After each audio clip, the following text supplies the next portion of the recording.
नरेंद्र मोदी जी बहुत कुछ कहते हैं। आजकल जो है हम लोग उन चीज़ों पे जा नहीं रहे हैं, लेकिन भारत जोड़ो यात्रा से ये सवाल अलग है। लेकिन मैं भारत जोड़ो यात्रा से जोड़ करके इस सवाल का जवाब आपको देता हूँ। भारत जोड़ो यात्रा को लेकर के आप में से एक साथी ने सवाल किया कि राहुल जी की छवि पे लोगों का क्या नज़रिया है। तो हमने यही कहा ना कि उनकी जो वास्तविकता थी वो वास्तविकता भी लोगों को नहीं मालूम था। मोदी जी का जो झूठ है ना वो भी लोगों को मालूम है। मसलन बीजेपी के प्रेसिडेंट ने कहा हिमाचल चुनाव के दौरान कि प्रधानमंत्री जी फोन करके यूक्रेन युद्ध रुकवा दिए।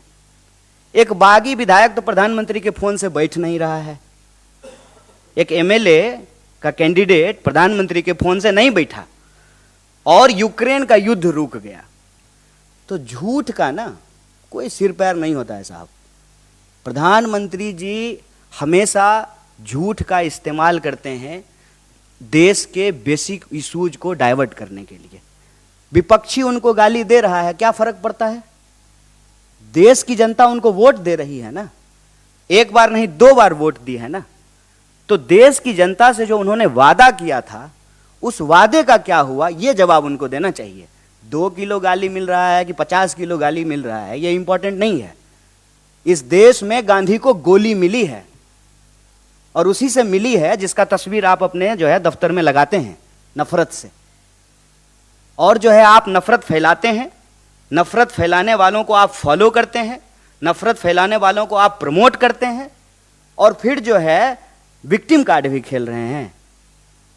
गोली मिली है इस देश में गांधी को, और जो गोली मारने की बात करने वाले लोग हैं जिनके पिताजी नेता थे उनको मंच पे बिठा करके बगल में परिवारवाद पे भाषण देते हैं।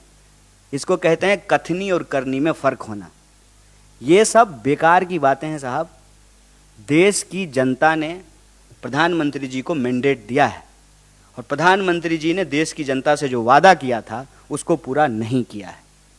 ये देश का सवाल है और हम जब देश घूम रहे हैं तो यही सवाल हमारे सामने आ रहा है कि देश महंगाई से परेशान है, देश बेरोजगारी से परेशान है, किसानों को उनके फसल का दाम नहीं मिल रहा है, महिलाएं असुरक्षित महसूस कर रही हैं, पहचान के आधार पर इंसान को लड़ाया जा रहा है, नफरत फैलाया जा रहा है।